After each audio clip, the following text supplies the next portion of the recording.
비무장지대 지뢰밭 한가운데서 발견된 만삭의 북한 여군, 대한민국 대령은 그녀를 딸처럼 거두기로 결심하는데요. 핏빛 총성이 울려 퍼지는 출산의 순간, 그녀를 제거하러 온 북한 최정예 특수부대와 마주하게 되는 이야기입니다. 구독과 좋아요를 해주시면 더 좋은 사연으로 보답하겠습니다. 음습한 안개가 쇠락한 철책 위로 유령처럼 내려앉은 새벽. 경기도 파주 대한민국 육군 제1보병사단 전진부대 소속 임진강 연대의 작전 지역은 팽팽한 긴장감으로 가득했다. 사계절 내내 이 땅을 감싸는 정적은 평화가 아닌 언제 터질지 모르는 화약고의 침묵과 같았다. 연대장 강철호 대령은 매서운 눈으로 서부전선 비무장지대 DMZ의 새벽을 응시했다. 군 생활의 절반 이상을 최전방에서 보낸 그에게 이 새벽의 풍경은 지겨울 만큼 익숙했지만 단 한순간도 경계를 늦춘 적이 없었다. 그의 강건한 턱선과 깊게 팬 미간의 주름은 그가 걸어온 군인의 길을 묵묵히 증명하고 있었다. TOD 열상 감시장비 특이사항 보고. 나지막하지만 힘있는 그의 목소리에 통신병이 즉각 응답했다. 현재까지 특이사항 없습니다. 연대장님. 강철호 대령은 직접 쌍안경을 들어 철책 너머 수풀이 무성한 북측 땅을 훑었다. 이곳은 수십 년간 인간의 발길이 끊긴 원시의 땅이자 동시에 셀 수 없이 많은 지뢰와 불발탄이 죽음의 씨앗처럼 묻혀있는 저주받은 땅이기도 했다. 수색 2팀 예정된 정찰 지점으로 이동. 사주 경계 철저히 하고 모든 상황은 즉각 보고하도록. 작전 명령을 하달한 그는 직접 수색대를 이끌고 DMZ 내부로 향하는 통문을 나섰다. 연대장이 직접 DMZ 수색 작전을 인솔하는 것은 이례적인 일이었지만 강철호 대령은 현장을 직접 확인해야만 직성이 풀리는 지휘관이었다. 책상에 앉아 보고서만으로 전방을 논하는 것을 가장 경계했다. 흙먼지 묻은 전투화와 화약 냄새 배인 전투복이야말로 자신의 본질이라 믿었다. 수색대가 약속된 정찰로를 따라 조심스럽게 발을 내디딜 때였다. 짙은 안개 속에서 무언가 부스럭거리는 소리가 모두의 신경을 곤두세웠다. 고라니나 멧돼지 같은 야생동물이겠거니 하면서도 수색대원들은 본능적으로 총구의 방향을 소리가 나는 쪽으로 향하고 경계 태세를 갖췄다. 강철호 대령 역시 허리춤에 권총 손잡이를 고쳐 잡았다. 정지. 전방 미확인 물체 접근. 선두에 섰던 분대장의 다급한 수신호와 함께 모두가 숨을 죽였다. 안개가 바람에 조금씩 거치면서 그 형체가 서서히 드러났다. 동물이라고 하기엔 너무나 뚜렷한 인간의 형상. 그러나 그 모습은 처참하기 그지없었다. 흑투성이 군복을 입은 채 금방이라도 쓰러질 듯 위태롭게 걸어오는 인형. 놀랍게도 그 인형은 북한 인민군 복장을 한 여군이었다.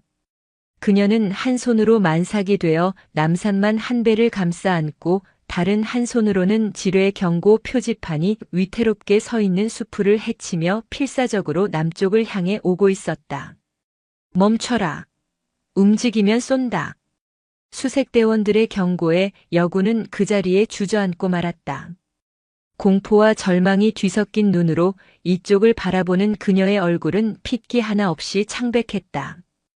찢어진 군복 사이로 드러난 팔뚝에는 검붉은 멍자국이 선명했다. 움직이지 마십시오. 그곳은 지뢰지대입니다. 강철호 대령이 확성기를 들고 외쳤다. 그의 목소리는 단호했지만 위협보다는 경고에 가까웠다. 여군은 그 목소리에 신락 같은 희망이라도 본 듯 애절한 눈빛으로 그를 바라보았다. 살려주십시오. 가냘프게 터져나온 목소리는 거의 울음에 가까웠다. 나는 조선인민군 상사 리설령이요. 귀순하고 싶습니다. 귀순이라는 단어가 나오자 상황은 급박하게 돌아갔다. 단순한 월남이 아닌 명백한 귀순 의사를 밝힌 적군. 그것도 곧 출산을 앞둔 만삭의 여군이라니. 강철호 대령의 군 경력에서도 처음 겪는 초유의 사태였다. 진정하시오. 우리가 당신을 해치지 않을 것이오.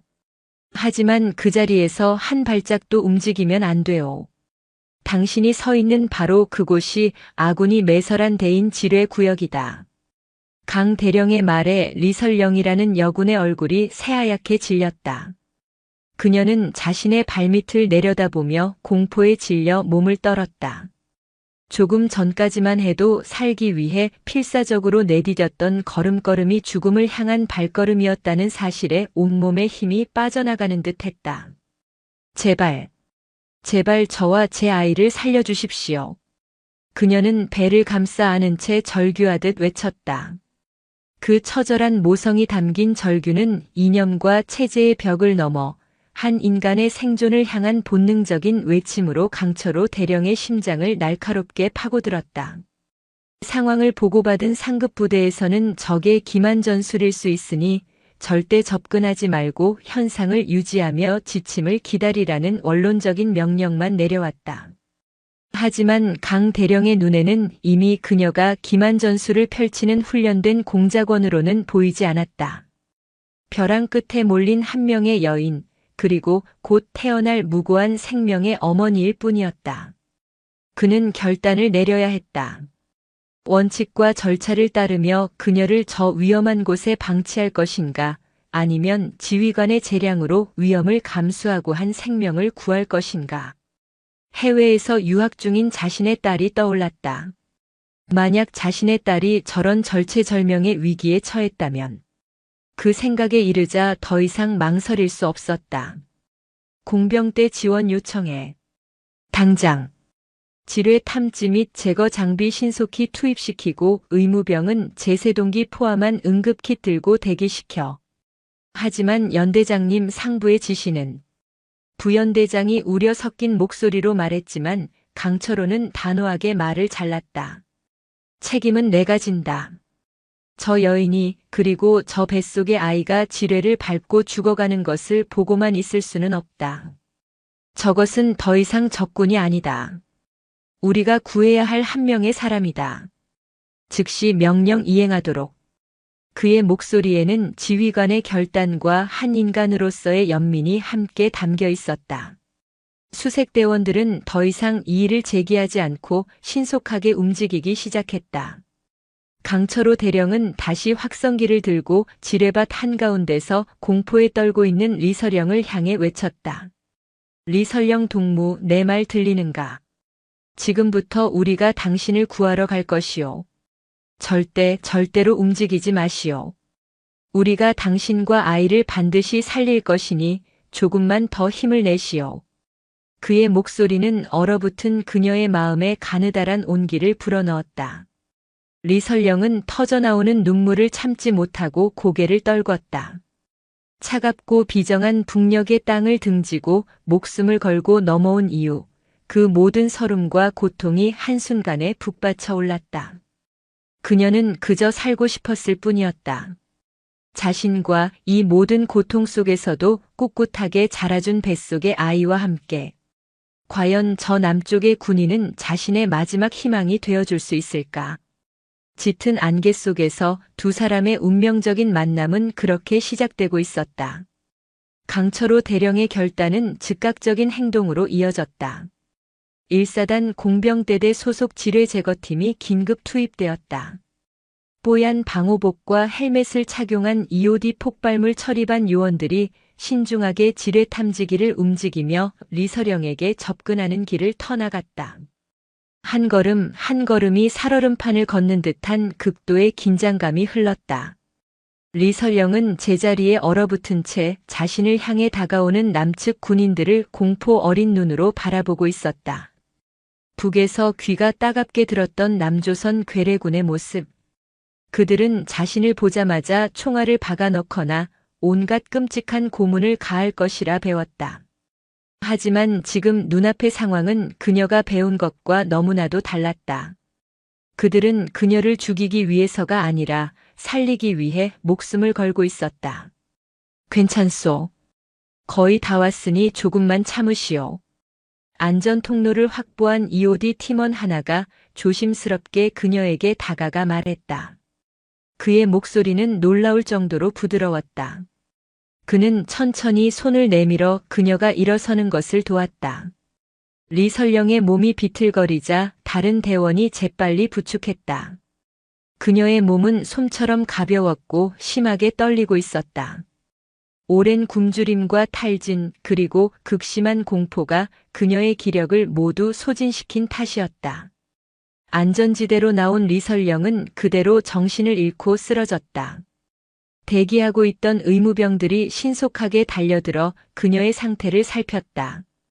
저혈압, 탈수, 심각한 영양실조. 임산부라고는 믿을 수 없을 만큼 최악의 상태였다. 연대장님, 산모와 태아 모두 위험합니다. 즉시 병원으로 후송해야 합니다. 의무관의 다급한 보고에 강철호 대령은 즉시 군용 앰뷸런스를 대기시키고 최단 거리의 군 병원으로 후송할 것을 지시했다. 리설령이 앰뷸런스에 실려가는 모습을 그는 착잡한 심정으로 바라보았다. 한 생명을 구했다는 안도감과 동시에 앞으로 닥쳐올 거대한 파도를 예감하고 있었다. 역시나 그의 예상은 빗나가지 않았다. 만삭의 북한 여군 귀순이라는 전대미문의 사건은 군 전체를 발칵 뒤집어 놓았다. 국방부와 합동참모본부 그리고 국군방첩사령 부방첩사까지 관련된 모든 기관이 긴급하게 움직이기 시작했다. 강철호 대령은 연대로 복귀하자마자 빗발치는 상부의 전화를 받아야 했다. 절차를 무시하고 독단적으로 상황을 처리했다는 질책과 함께 즉시 상황 보고서를 제출하라는 명령이 떨어졌다. 하지만 그는 담담하게 자신의 결정을 설명하고 인도주의적 조치의 당위성을 피력했다. 한 명의 인간이자 곧 태어날 생명의 어머니였습니다. 지휘관으로서 한 인간으로서 외면할 수 없었습니다. 그의 단호한 태도에 수화기 너머의 목소리는 잠시 침묵했지만 이내 차가운 목소리가 들려왔다. 강 대령. 그 감상적인 판단 하나가 우리에게 어떤 위협을 가져올지 모른다는 생각은 안 해봤나? 위장 귀순일 가능성은 우리 내부 정보를 빼내기 위한 고도의 훈련을 받은 공작원일 수도 있어.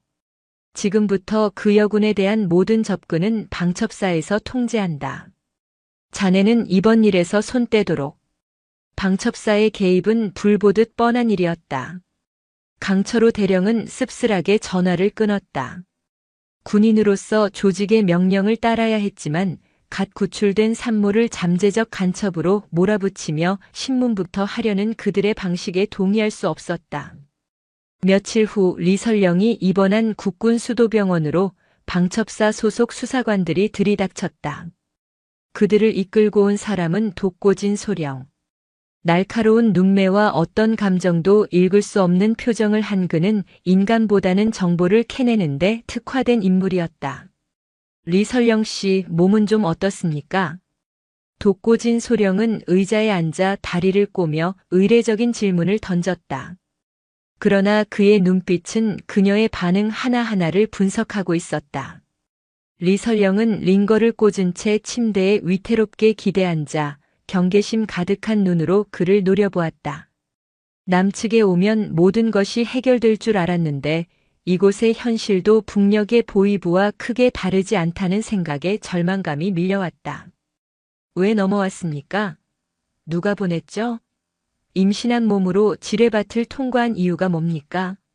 당신의 진짜 임무는 뭐지? 쉴 새 없이 쏟아지는 질문은 그녀를 범죄자 취급했다. 리설령은 입술을 깨물며 아무 말도 하지 않았다. 그녀의 침묵에 돋고 진의 미간이 좁혀졌다. 말하지 않겠다. 좋아. 당신이 협조하지 않으면 우리는 우리 방식대로 할 수밖에 없어. 당신 뱃속의 아이 여기서 나올 수 있을 것 같아? 당신 신원이 확실해지기 전까지는 아이와 격리될 수도 있고 최악의 경우엔. 그만하시오, 독소령. 병실 문이 열리며 강철호 대령이 들어섰다. 그는 사복 차림이었지만 군복을 입었을 때보다 더 큰 위압감을 풍겼다. 그는 독고진 소령의 앞을 가로막고 리설령을 보호하듯 그의 시선을 차단했다. 여긴 취조실이 아니라 병실이요. 환자는 안정이 필요하고 특히 임산부는 더더욱 그렇소. 당신들의 조사가 급한 건 알겠지만 최소한의 인간적인 배려는 해야 하는 것 아닌가.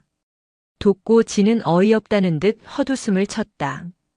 연대장님 실례지만 이 사건은 이제 연대장님의 소관이 아닙니다. 상부의 명령 못 들으셨습니까? 국가 안보가 걸린 문제입니다. 감상에 젖어 이를 그르치지 마시죠. 국가 안보도 사람이 있어야 지키는 거요. 저 여인이 지금 우리에게 총을 겨눴소. 폭탄을 품고 있소. 굶주림과 폭력에 시달리다 못해 뱃속의 아이를 살리겠다고 죽음을 무릅쓰고 넘어온 사람에게 너무 가혹하지 않소. 두 사람 사이에 차가운 기류가 흘렀다. 리설령은 자신을 두고 언쟁을 벌이는 두 남자를 불안한 눈으로 바라보았다. 한 명은 자신을 벼랑 끝으로 몰아세우려 하고 다른 한 명은 필사적으로 자신을 지켜주려 하고 있었다. 낯선 땅에서 처음으로 느끼는 온기였다. 강철호 대령은 독고진을 병실 밖으로 불러냈다. 독소령, 내가 제안을 하나 하지. 저 여인에게 최소한의 시간을 주시오. 몸을 추스를 시간 그리고 마음을 열 시간을. 강압적인 신문으로는 절대 진실을 얻을 수 없소. 내가 그녀와 대화해 보겠소. 군 선배로서 그리고 한 아이의 아버지로서 말이오.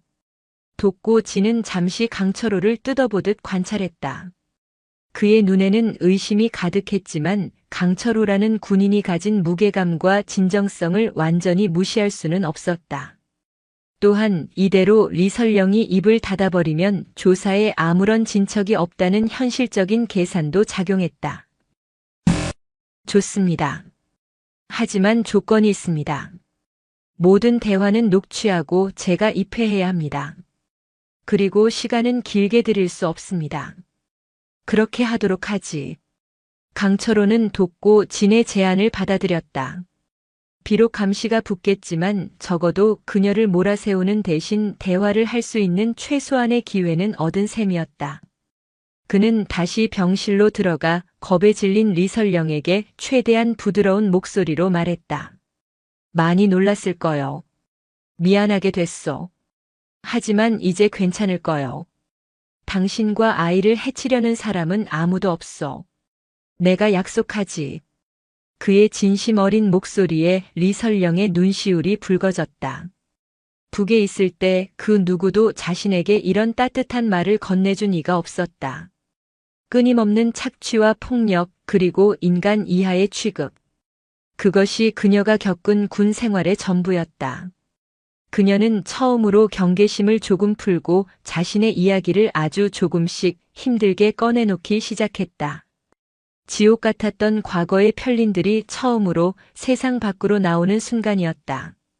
강철호 대령과 리설령의 첫 번째 공식적인 면담은 독고진 소령이 배석한 병실 안의 작은 테이블에서 시작되었다.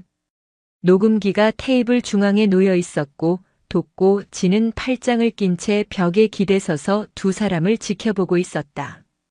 그가 뿜어내는 냉기 어린 감시의 시선은 리설령을 더욱 위축시켰다. 강철호는 그런 분위기를 깨려는 듯 미리 준비해온 보온병을 열어 따뜻한 보리차를 컵에 따랐다. 우선 목부터 좀 축이시오. 병원 밥이 입에 맞는지 모르겠군. 필요한 거라도 있소? 그는 군인이나 취조관이 아닌 먼 길 온 손님을 대하는 듯한 태도였다. 리설령은 조심스럽게 컵을 받아들었지만 차마 마시지는 못하고 따뜻한 온기만 손으로 느끼고 있었다. 괜찮소. 천천히 편하게 생각하시오. 여긴 당신을 신문하는 자리가 아니오. 그냥 당신이 어떤 삶을 살아왔는지, 왜 그토록 힘든 결정을 해야만 했는지 그 이야기를 듣고 싶을 뿐이오. 그래야 우리가 당신을 제대로 도울 수 있으니까. 강 대령의 차분한 목소리에 리설령은 오랫동안 닫혀있던 마음의 문을 아주 조금 삐걱거리며 열기 시작했다. 그녀의 이야기는 두서없었지만 그 조각난 파편들은 그녀가 겪어온 삶의 무게를 고스란히 담고 있었다. 그녀는 양강도의 가난한 농가에서 태어났다. 배고픔을 면하기 위해 입대한 군대였지만 그곳은 또 다른 지옥이었다. 특히 그녀가 여군이라는 사실은 권력 있는 상급자들에게 좋은 먹잇감이 되었다. 그녀를 담당했던 보위지도원 리철수 대위는 악마 그 자체였다. 그는 사사건건 그녀를 괴롭혔고 노골적인 성희롱을 일삼았다. 거부하면 반동분자 사상을 가졌다며 구타와 가혹행위가 이어졌다. 그저 버티는 것밖에는 방법이 없었습니다.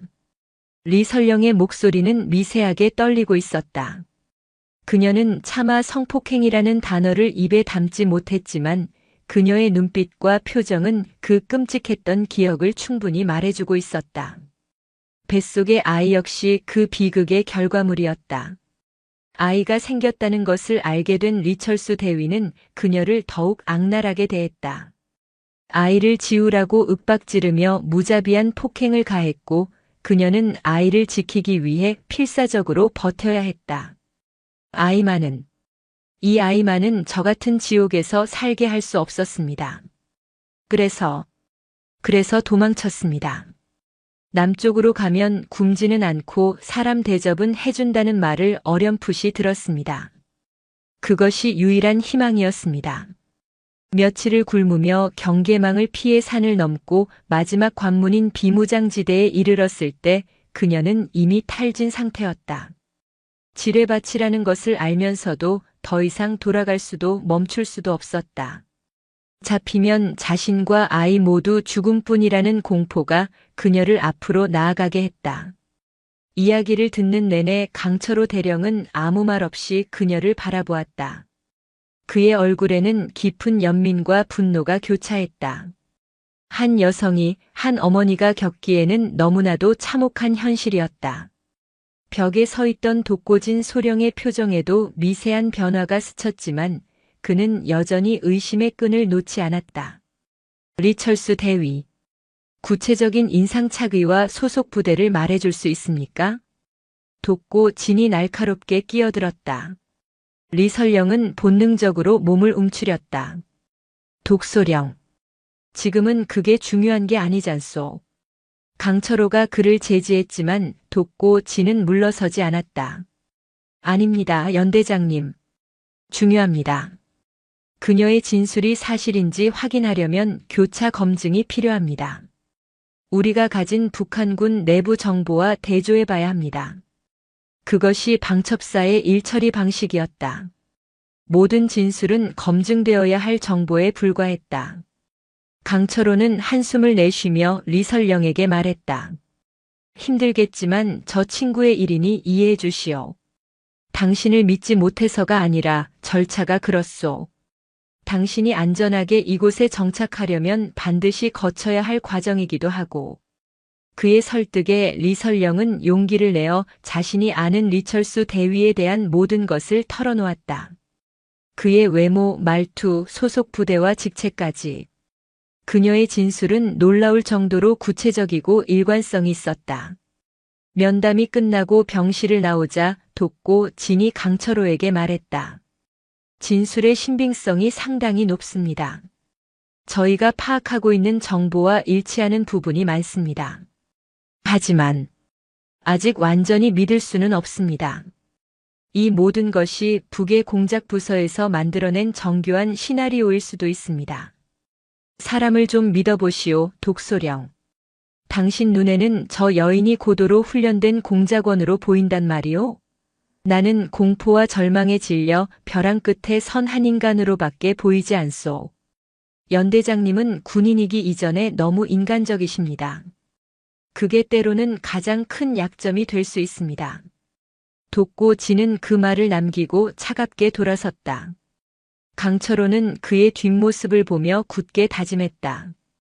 저 차가운 원칙과 절차로부터 리설령과 그녀의 아이를 지켜내겠다고. 단순한 동정심이 아니었다. 그는 그녀의 이야기 속에서 인간의 존엄성이 어떻게 무너져 내리는지를 보았고 그것을 지켜주는 것이 군인으로서 한 인간으로서 자신의 책무라고 느꼈다. 그날 이후 강철호는 거의 매일같이 병원을 찾았다. 처음에는 업무 보고를 핑계로 들렀지만 나중에는 그저 안부를 묻기 위해 잠시 얼굴을 비췄다. 그는 자신의 딸 이야기를 해주기도 하고 바깥 세상 소식을 전해주기도 했다. 리설령이 먹고 싶다고 흘리듯 말했던 따뜻한 순두부찌개를 사다 주기도 했다. 그의 꾸준한 관심과 진심 어린 태도에 리설령의 얼어붙었던 마음은 서서히 녹아내리기 시작했다. 그녀는 더 이상 강철호 대령을 남조선 군인으로 보지 않았다. 자신을 진심으로 걱정해주는 아버지 같은 어른으로 여기게 되었다. 그가 병실에 들어설 때면 그녀의 얼굴에 희미하게나마 미소가 번졌다. 어느 날 강철호가 병실을 찾았을 때 리설령이 조심스럽게 물었다. 대령 동지, 저는 앞으로 어찌 되는 겁니까? 아이를 낳으면 정말 아이와 떨어져야 하는 겁니까? 그녀의 목소리에는 깊은 불안감이 서려 있었다. 강철호는 그녀의 옆에 앉아 단호하지만 따뜻한 목소리로 말했다. 걱정하지 마시오. 당신은 여기서 아이를 낳고 당신 손으로 아이를 키우게 될 거요. 내가 그렇게 만들 것이오. 당신과 아이가 이 땅에서 새로운 삶을 살 수 있도록 내가 끝까지 도울 것이오. 이것은 강철호라는 내 이름을 건 약속이요. 그 약속은 단순한 위로가 아니었다.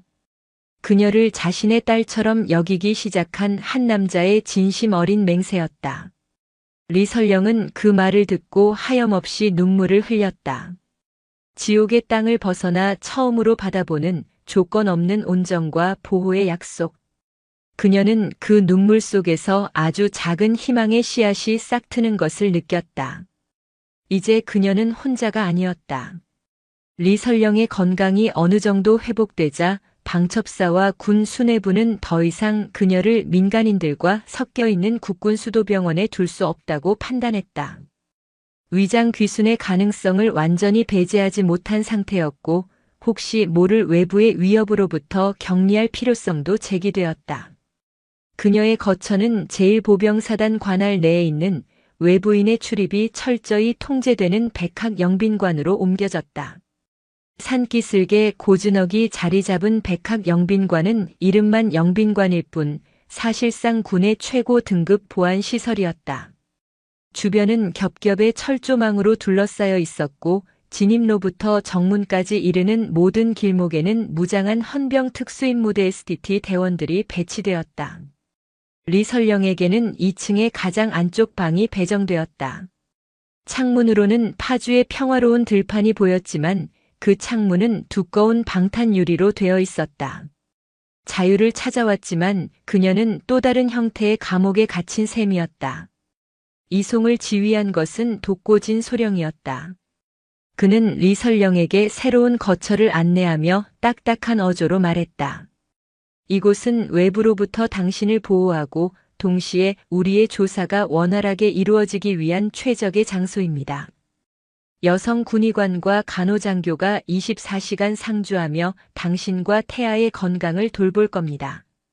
불편한 점이 있다면 그들에게 말하십시오. 그의 말에는 보호라는 명분과 감시라는 속내가 교묘하게 뒤섞여 있었다. 리설령은 아무 말 없이 고개만 끄덕였다. 그녀에게는 선택권이 없었다. 그저 이 모든 과정이 자신과 아이를 위한 것이라고 믿는 수밖에. 새로운 환경에 적응하는 것은 쉽지 않았다. 밤이 되면 작은 소리에도 소스라치게 놀라 잠에서 깨기 일쑤였고 악몽에 시달렸다. 자신을 향해 손을 뻗는 리철수 대위의 추악한 얼굴, 칠흑 같은 어둠 속에서 들려오던 동료들의 비웃음 소리가 그녀를 놓아주지 않았다. 그럴 때마다 그녀는 배를 감싸 안으며 이 작은 생명에게 미안함과 두려움으로 눈물을 흘렸다.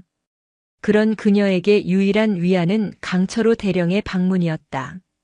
그는 부대 업무를 마친 늦은 오후 거의 매일같이 백학영빈관을 찾았다. 독고진 소령은 그의 잦은 방문을 탐탁지 않게 여겼지만 현직 연대장이자 최초 발견자인 그의 접근을 막을 명분은 없었다. 몸은 좀 어떻소? 오늘은 입맛이 좀 도는가? 강 대령은 언제나 소소한 안부와 함께 작은 선물을 들고 왔다.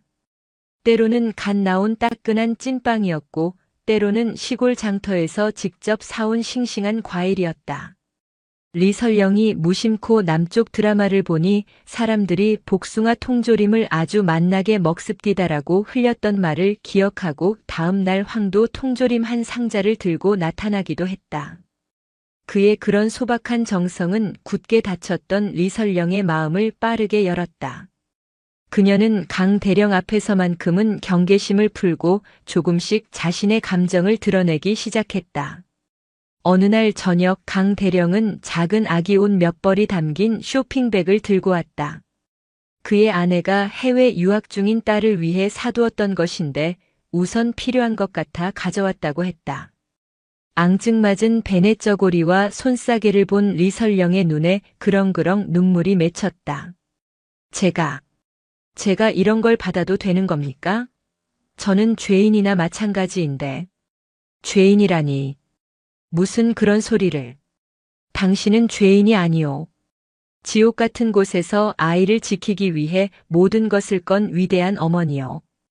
강 대령은 그녀의 옆에 앉아 자신의 이야기를 들려주었다. 하나뿐인 딸을 얼마나 애지중지 키웠는지, 딸이 처음 아빠라고 불렀을 때 세상을 다 얻은 것처럼 기뻤던 이야기, 지금은 멀리 떨어져 있지만 매일 밤 딸의 사진을 보며 그리움을 달래는 아버지의 마음을 담담하게 이야기했다. 아이를 낳고 키운다는 건 때로는 내 목숨보다 더 소중한 존재를 지키는 법을 배우는 과정이더군. 당신은 이미 그걸 해내고 있어. 그러니 더 이상 스스로를 죄인이라 부르지 마시오. 그의 진심 어린 위로에 리설령은 참았던 울음을 터뜨렸다. 그 울음은 서러움과 두려움의 눈물만이 아니었다. 태어나서 처음으로 받아보는 한 인간으로서의 존중과 따뜻한 공감에 대한 감사의 눈물이었다. 한편 독고진 소령의 조사는 다른 방향에서 속도를 내고 있었다. 그는 리설령의 진술을 토대로 북한 내부에 심어둔 정보망을 총동원하여 리철수 대위라는 인물의 실체를 파고들었다. 그리고 마침내 충격적인 사실들을 확인했다. 리설령이 지목한 인물은 실존했으며 그녀의 말대로 잔혹하고 탐욕스러운 성품으로 악명이 높았다. 더욱 놀라운 것은 그가 단순한 보위지도원이 아니라 최고 위층 자제들로 구성된 비밀 조직의 일원이라는 첩보였다. 리설령의 탈북이 단순한 개인의 일탈이 아닐 수도 있습니다. 독고진은 강철호 대령에게 브리핑하며 심각한 표정으로 말했다. 리철수의 배경을 볼 때 그는 리설령의 탈북을 개인적인 치부나 배신을 넘어 자신의 조직과 가문에 대한 모독으로 받아들일 가능성이 큽니다. 성격 또한 광적인 집착을 보이는 인물이라 이대로 넘어가지 않을 겁니다. 그게 무슨 소리요? 설마. 강철호의 얼굴이 굳어졌다. 최악의 경우를 대비해야 합니다. 리설령을 제거하거나 납치하기 위해 이쪽으로 공작조를 보낼 가능성을 배제할 수 없습니다. 그녀의 존재 자체가 그들에게는 시한폭탄이니까요. 독고진의 경고는 단순한 추측이 아니었다. 며칠 후 군 통신감청부대에서 의미심장한 첩보가 포착되었다. 서해안을 통해 정체불명의 소형 잠수정이 침투한 흔적이 발견되었고 비슷한 시기 파주 일대의 휴대전화 통신에서 암호화된 이상 신호가 여러 차례 감지된 것이다. 독고진은 즉시 백학 영빈관의 경계 태세를 최상위 등급으로 격상시켰다. 헌병 특임대 인원을 2배로 증원하고 영빈관 주변의 숲과 야산에 적외선 감시 장비와 동작 감지 센서를 추가로 설치했다. 강철호 대령 역시 자신의 연대에 비상 대기 명령을 내리고 만일의 사태에 대비해 5분 전투대기조를 24시간 가동시켰다.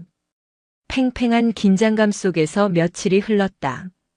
폭풍 전야처럼 고요한 밤이었다. 그날따라 유난히 안개가 짙게 깔려 사방을 분간하기 어려웠다. 영빈관 안 리설령은 잠을 이루지 못하고 있었다. 출산이 임박했는지 아랫배가 돌처럼 뭉치며 간헐적인 통증이 느껴졌다. 불안한 마음에 창밖을 내다보던 그녀의 눈에 무언가 이상한 것이 포착되었다. 짙은 안개 속에서 경계 근무를 서던 헌병의 그림자가 순식간에 사라졌다. 마치 어둠 속으로 빨려 들어가기라도 한 것처럼. 그 순간 퍽 하는 둔탁한 소음과 함께 영빈관 전체의 조명이 꺼졌다. 비상전력으로 최소한의 복도등만 켜졌지만 순식간에 찾아온 어둠은 극도의 공포감을 자아냈다. 갑작스러운 상황에 충격을 받은 리설령의 배에서 극심한 통증이 밀려왔다. 양수가 터져버린 것이다. 그녀는 배를 움켜쥐고 비명을 지르며 주저앉았다. 동시에 건물 밖에서 소음기를 장착한 총성이 픽픽하고 날카롭게 밤의 정적을 갈랐다. 복도에서는 다급한 발소리와 고함이 뒤섞였다. 적의 침입이다. 전원 전투 태세. 강철호와 돕고 진이 우려했던 최악의 시나리오가 현실이 된 순간이었다. 어둠과 혼돈 속 리설령의 진통과 함께 그녀의 목숨을 노리는 죽음의 그림자가 성큼 다가오고 있었다. 백학 영빈관은 순식간에 아비규환의 전장으로 변했다.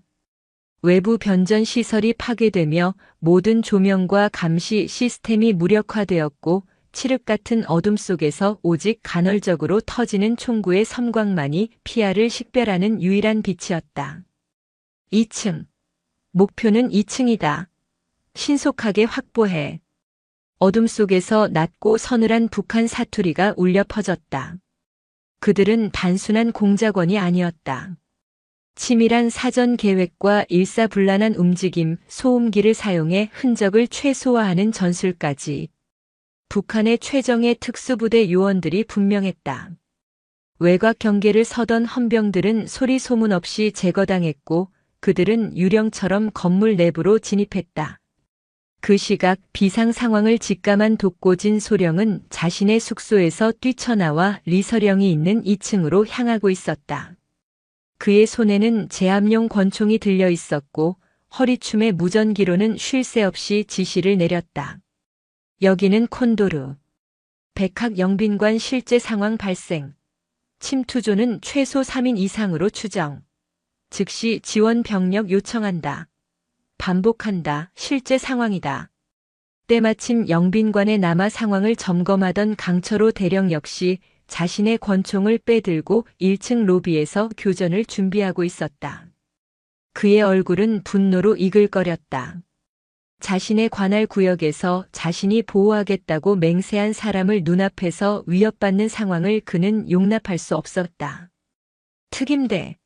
어조는 정문, 비조는 후방을 차단해. 절대 단 한 놈도 빠져나가지 못하게 막아. 계단을 통해 2층으로 올라가려는 침투조와 1층에서 저지하려는 헌병 특임대 사이에 격렬한 총격전이 벌어졌다. 어둠 속에서 총알이 벽과 기둥에 박히며 콘크리트 파편이 비처럼 쏟아졌다. 한편 2층 복도 끝방에서는 또 다른 폭풍이 몰아치고 있었다. 아악! 허헉!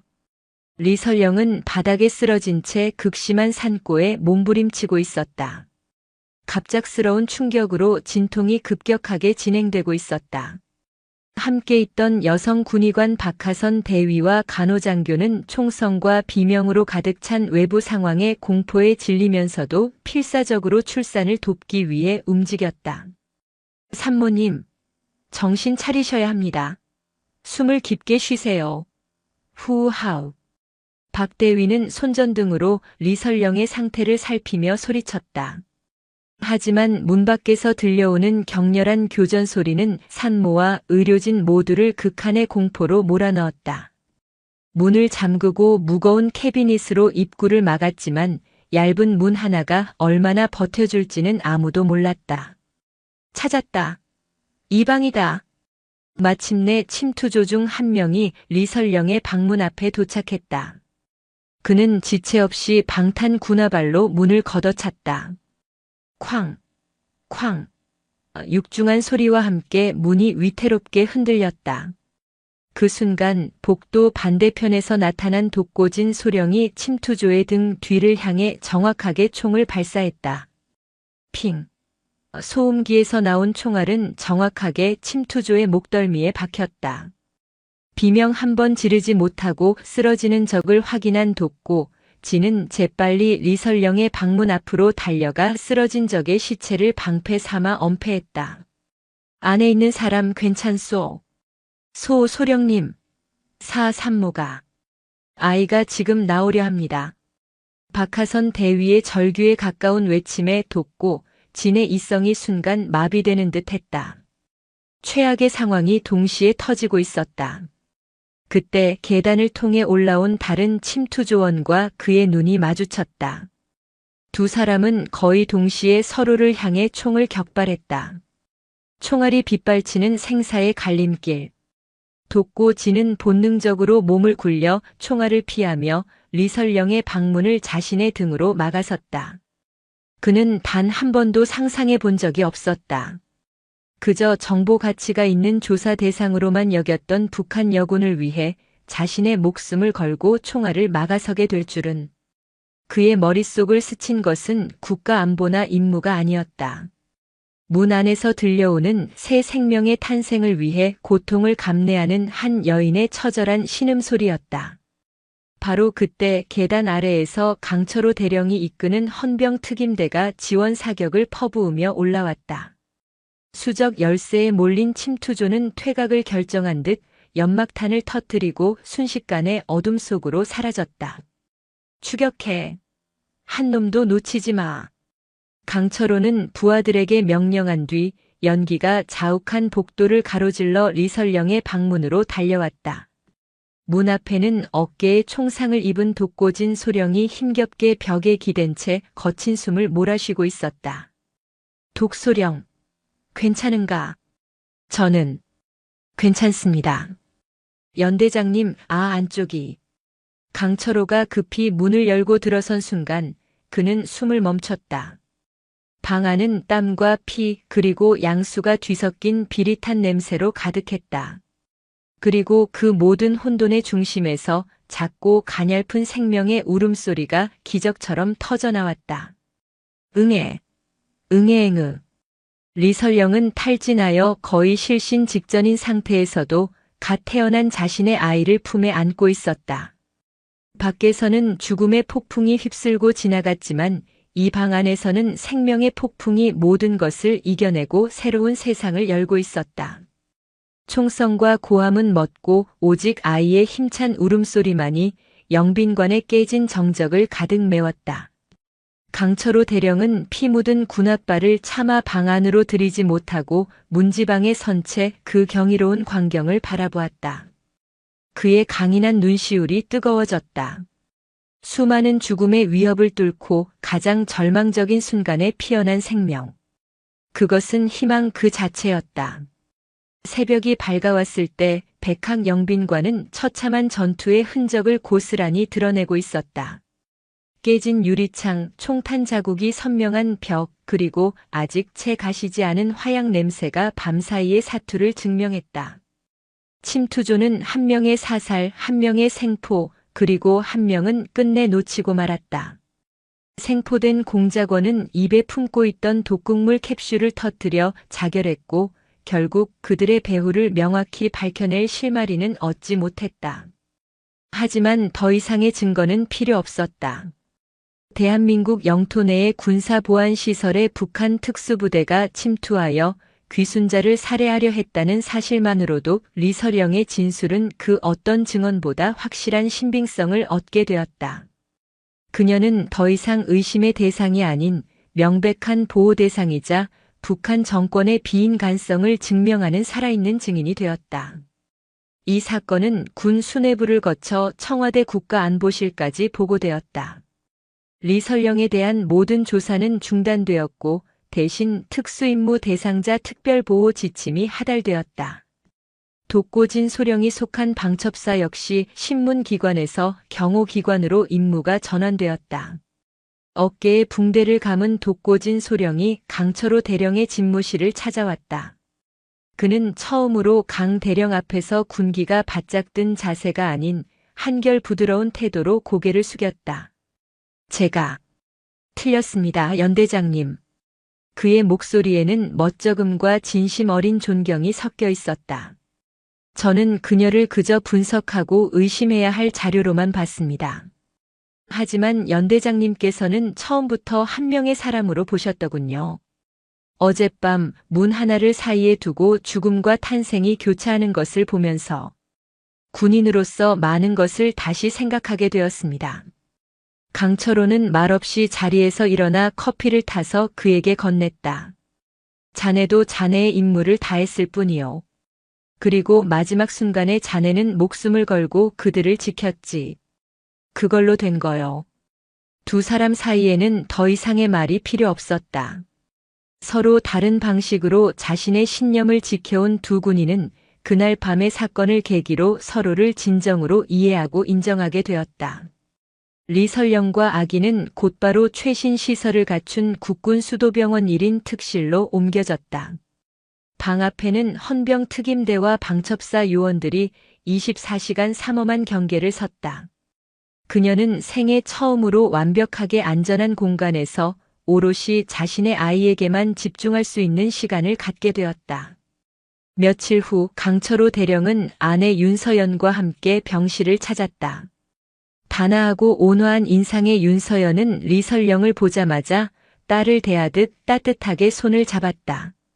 아이고 아가, 얼마나 고생이 많았니? 이런 예쁜 아가를 낳으려고 그 험한 길을 넘어왔구나.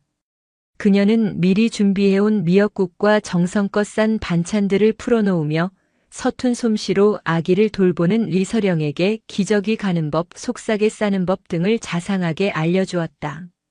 낯선 남자들만 가득했던 세상에서 처음 만난 따뜻한 어머니의 정에 리설령은 또다시 눈물을 글썽였다. 윤서연은 그런 그녀를 안아주며 등을 토닥였다. 그날 이후 윤서연은 거의 매일 병실을 찾아 리설령의 산후조리를 도왔다. 그녀는 리설령에게 세상 물정을 알려주기도 하고 앞으로 살아갈 날들에 대한 희망을 불어넣어 주었다.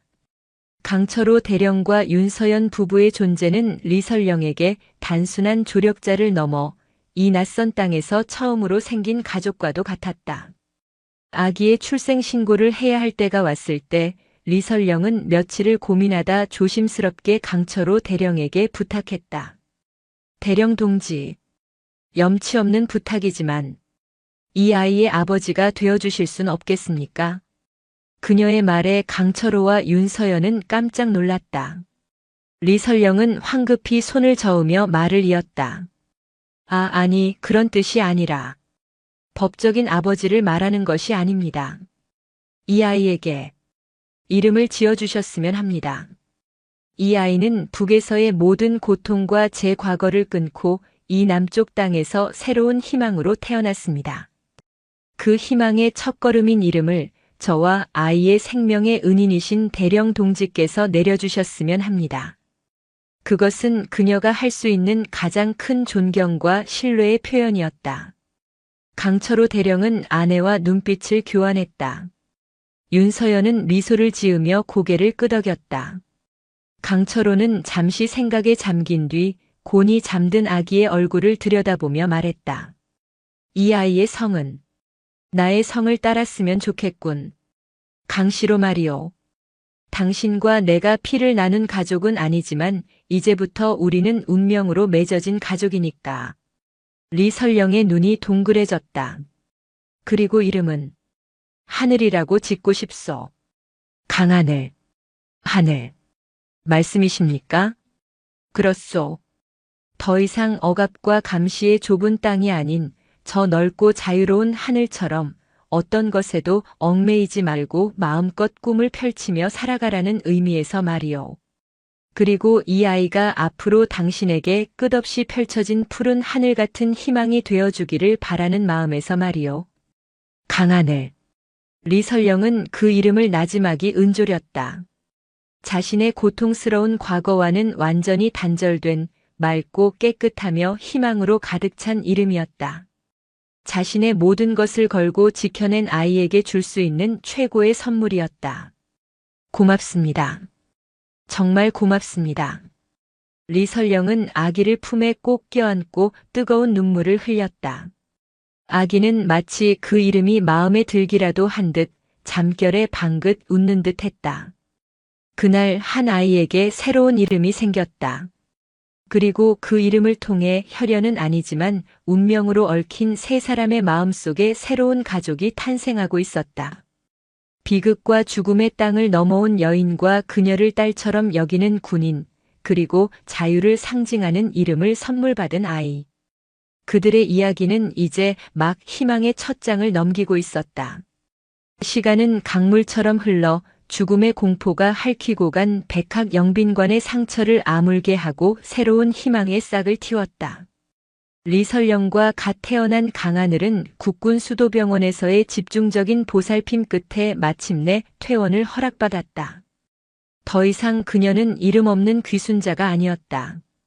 대한민국 정부는 그녀의 귀순을 공식적으로 인정하고 오로라라는 코드명 아래 최고 등급의 신변 보호 프로그램을 가동했다. 그녀와 하늘이가 새로운 보금자리로 옮겨간 곳은 파주에 위치한 군인 아파트 단지 내 가장 안쪽에 자리한 한 세대였다. 강철호 대령이 자신의 관사 바로 옆집을 비워 마련한 곳이었다. 겉으로 보기엔 평범한 아파트였지만 그 내부는 방첩사의 손길로 완벽하게 개조되어 있었다. 모든 창문은 특수 방탄 필름이 시공되었고 출입문은 지문과 홍채 인식 기능이 탑재된 최첨단 보안문으로 교체되었다. 아파트 단지 외곽에는 사복 차림의 방첩사 요원들과 헌병 특임대원들이 24시간 교대로 잠복하며 철통 같은 경계망을 구축했다. 리설령에게는 그 모든 것이 꿈만 같았다. 북에서는 상상조차 할 수 없었던 오직 자신과 아이만을 위한 안전하고 아늑한 공간. 따뜻한 물이 콸콸 나오는 욕실, 버튼 하나로 온도를 조절하는 난방 시스템, 신기한 물건들로 가득 찬 푹신한 소파와 침대. 그녀는 며칠 동안 집 안 곳곳을 어루만지며 실감나지 않는 현실의 감격의 눈물을 흘렸다. 진정한 변화는 일상 속에서 서서히 스며들었다. 강철호 대령의 아내 윤서연은 매일같이 옆집을 드나들며 리설령에게 남쪽의 살림을 가르쳐 주었다. 그녀는 리설령을 서령씨나 산모가 아닌 서령아라고 불렀다. 처음에는 어색해하던 리설령도 이내 그녀를 어머니라고 부르기 시작했다. 어머니, 이 남쪽의 간장은 왜 이리 단맛이 납니까? 우리 쪽은 짜기만 한데. 호호, 그건 양조 간장이라 그래. 국 끓일 땐 이걸 쓰고 나물 무칠 땐 저 국간장을 써야 제맛이 난단다. 자, 이리 와서 한번 해보렴. 윤서연은 압력밥솥 사용법부터 시작해 된장찌개를 끓이고 김치를 담그는 법까지 차근차근 알려주었다. 두 사람은 함께 장을 보고 음식을 만들며 진짜 모녀처럼 정을 쌓아갔다. 리설령은 난생 처음으로 누군가에게 무언가를 배우고 자신의 손으로 맛있는 음식을 만들어내는 기쁨을 알게 되었다. 북에서 그녀의 손은 총을 쥐거나 흙을 파거나 매질을 견디는 데만 사용되었었다. 하지만 이제 그녀의 손은 아이를 위한 젖병을 소독하고 따뜻한 밥을 짓는 생명을 살리는 손이 되어 있었다. 강철호 대령의 변화는 더욱 극적이었다. 부대에서는 호랑이 연대장으로 불리는 그였지만 퇴근 후에는 영락없는 손주 바보 할아버지였다. 그는 갓난아기인 하늘이를 어떻게 안아야 할지 몰라 쩔쩔매면서도 매일같이 아이를 품에 안아보는 것으로 하루를 마감했다. 허허 이놈. 오늘 또 자랐구나. 어찌 이리 아비강 대령 자신을 지칭하는 말을 쏙 빼닮았을꼬. 그가 너스레를 떨면 윤서연과 리설령은 웃음을 터뜨렸다. 아이의 작은 손가락이 강 대령의 굵고 거친 손가락을 꼭 쥐는 순간 그는 세상 모든 시름을 잊는 듯한 표정을 지었다. 그는 하늘이에게 동화책을 읽어주기도 했다. 아직 알아듣지 못한다는 것을 알면서도 그는 꿋꿋하게 옛날 옛적에 아주 용감한 공주님이 살았더래요. 그 공주님은 아주 무서운 용을 물리치고 라며 낭낭하게 책을 읽었다. 그가 말하는 공주님은 어쩐지 리설령을 닮아 있었다. 리설령은 밤마다 텔레비전을 통해 새로운 세상을 만났다.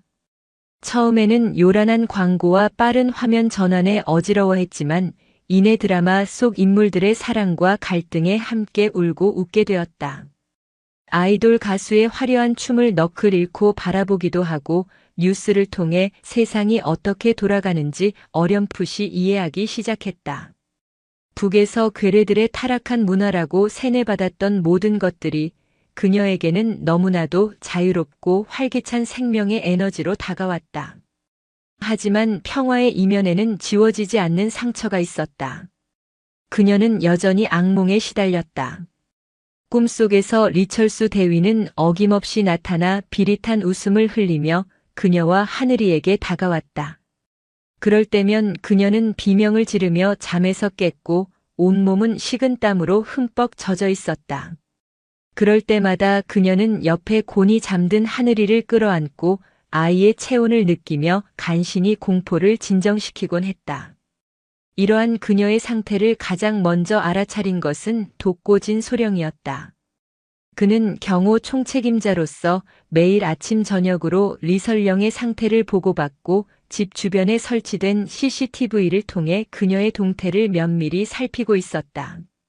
그는 그녀가 밤마다 악몽에 시달린다는 사실과 낮에도 종종 창밖을 보며 불안한 표정을 짓는다는 것을 알게 되었다. 어느 날 오후 독고진은 심리치료 전문 군의관과 함께 그녀의 집을 방문했다. 리설령 씨 아니, 이제 강설령 씨라고 불러야겠군요. 정부의 조치로 그녀에게는 강설령이라는 새로운 이름과 주민등록번호가 부여되었다. 그녀는 이제 법적으로도 완벽한 대한민국의 국민이자 강하늘의 어머니였다. 불안해할 필요 없습니다. 여긴 절대적으로 안전합니다. 하지만 마음속에 남은 상처는 스스로의 의지만으로는 치유하기 어려울 수 있습니다. 이분은 그 과정을 도와주실 전문가입니다. 처음에는 경계하던 서령도 여성 군의관의 차분하고 따뜻한 상담에 조금씩 마음을 열었다. 그녀는 처음으로 자신이 겪었던 끔찍한 성폭력의 기억과 그로 인한 죄책감, 그리고 리철수에 대한 사무치는 공포를 털어놓았다. 모든 것을 쏟아내고 한참을 운 뒤 그녀는 군의관에게 물었다. 제가 행복해져도 되는 걸까요? 저는 그 더러운 기억 속에서 아이를 가졌는데 이 아이를 보며 웃고 맛있는 음식을 먹고 따뜻한 잠자리에 드는 것이 사치처럼 느껴집니다. 군의관은 그녀의 손을 꼭 잡으며 말했다. 서령 씨, 당신은 세상에서 가장 위대한 일을 해낸 겁니다. 가장 끔찍한 지옥 속에서 가장 소중한 생명을 지켜냈어요. 아이는 당신의 상처가 아니라 그 모든 것을 이겨낸 용기의 증거입니다. 당신은 행복해질 자격이 충분하고 또 마땅히 행복해야만 합니다. 그것이 하늘이에게 줄 수 있는 가장 큰 선물이기도 하고요. 그날의 상담은 서령에게 큰 전환점이 되었다. 그녀는 더 이상 과거에 얽매여 스스로를 괴롭히지 않기로 다짐했다. 자신을 짓누르던 죄책감을 걷어내고 오롯이 하늘이의 엄마로서 그리고 새로운 인생을 시작하는 강서령으로서 살아가기로 결심했다. 시간이 흘러 하늘이가 100일을 맞았다. 윤서연은 조촐하게나마 100일 잔치를 열어주자고 제안했다. 강철호 대령과 독고진 소령, 그리고 서령의 심리치료를 도왔던 군의관 등 그녀의 새로운 삶을 함께 열어준 고마운 사람들만 초대하는 작은 파티였다. 윤서연과 서령은 며칠 전부터 함께 100일 떡을 맞추고 수수팥떡과 미역국, 잡채 등 잔치 음식을 정성껏 준비했다. 서령은 서툰 솜씨로나마 처음으로 아이를 위한 색동 한복을 직접 바느질에 입혔다. 잔칫날 작은 아파트 거실에는 사람들의 따뜻한 웃음소리가 가득 찼다. 강철호 대령은 하늘이를 번쩍 안아들고 우리 강하늘 100일 축하한다. 이 하레비처럼 씩씩하게 자라거라. 라며 호탕하게 웃었다. 독고진 소령은 어색한 표정으로 작은 금반지를 선물하며 건강하게만 자라다오라고 무뚝뚝하게 말했지만 그의 눈빛은 그 어느 때보다 따뜻했다. 서령은 그 모든 광경을 바라보며 가슴 벅찬 행복을 느꼈다. 핏줄 하나 섞이지 않은 사람들이 모여 자신의 아이가 태어난 지 100일을 진심으로 축하해주고 있었다. 이것이 바로 가족이라는 것일까? 그녀는 눈시울을 붉히며 조용히 속삭였다. 하늘아, 고맙다. 내게 와줘서. 엄마가 반드시 너를 행복하게 해줄게. 그녀는 촛불이 켜진 작은 100일 케이크 앞에서 아이를 품에 안고 조용히 소원을 빌었다. 이 행복이 영원하기를. 그리고 다시는 그 지옥 같은 과거의 그림자가 자신과 아이를 찾아오지 않기를. 하지만 그녀는 알지 못했다. 그들의 행복한 웃음소리가 담벼락을 넘어 멀리 퍼져나갈 때 아파트 단지 건너편 야산에 짙은 어둠 속에서 한 쌍의 차가운 눈이 고성능 망원경을 통해 그 집 안을 집요하게 지켜보고 있었다는 사실을. 백학 영빈관에서 놓쳤던 마지막 한 명의 공작원, 리철수의 가장 충실한 사냥개는 복수의 칼날을 갈며 완벽한 사냥의 순간을 기다리고 있었다. 평화는 깨어지기 위해 존재하는 찰나의 순간일 뿐이었다. 강하늘의 100일 잔치가 끝나고 며칠이 지났다. 아파트에는 다시 평온한 일상이 찾아왔지만 그날의 행복했던 기억은 강설령의 마음을 더욱 단단하게 만드는 자양분이 되었다.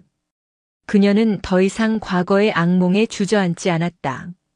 새벽같이 일어나 아이의 이유식을 만들고 낮에는 윤서연과 함께 글을 배우거나 텔레비전으로 세상 소식을 접했다. 밤에는 아이를 재운 뒤 그날 배운 글씨를 삐뚤빼뚤한 글씨로 공책에 채워나가며 복습했다. 그녀는 스펀지처럼 새로운 세상의 지식과 문화를 빨아들였다. 그녀의 가장 큰 변화는 엄마로서의 강인함이었다.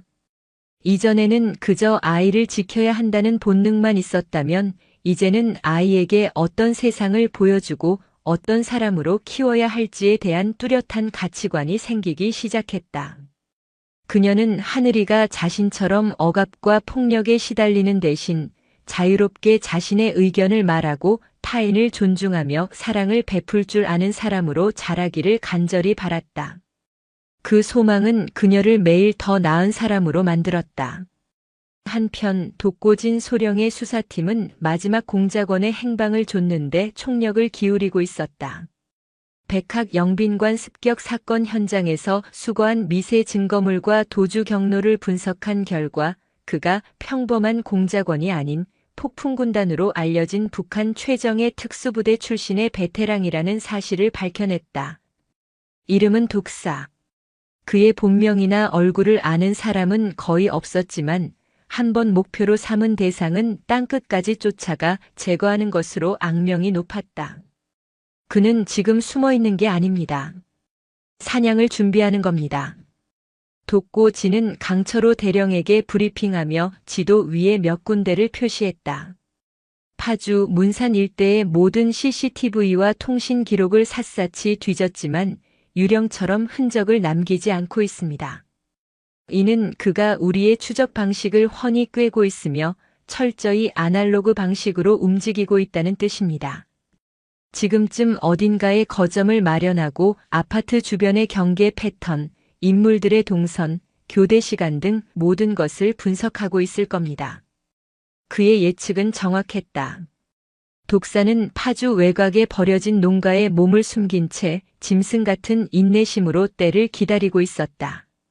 그는 낮에는 죽은 듯이 숨어 지내다 밤이 되면 검은 옷으로 갈아입고 유령처럼 아파트 단지 주변을 맴돌았다.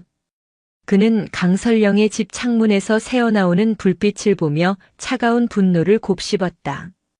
감히 위대한 공화국을 배신하고 리철수 동지의 얼굴에 먹칠을 한 계집. 그에게 강설령은 처단해야 할 반역자일 뿐이었고 그 품에 안긴 아기는 반역의 씨앗일 뿐이었다. 그는 가장 완벽하고 가장 고통스러운 방식으로 복수할 계획을 세우고 있었다. 단순히 강설령을 죽이는 것은 하책이었다. 그녀가 가장 행복하고 가장 안전하다고 느끼는 순간 그녀가 지키고자 했던 모든 것을 눈앞에서 파괴하고 그녀를 극도의 절망 속에서 죽게 만드는 것. 그것이 리철수가 내린 지상명령이었다. 디으데이는 하늘이가 태어난 지 꼭 6개월이 되던 날로 정해졌다.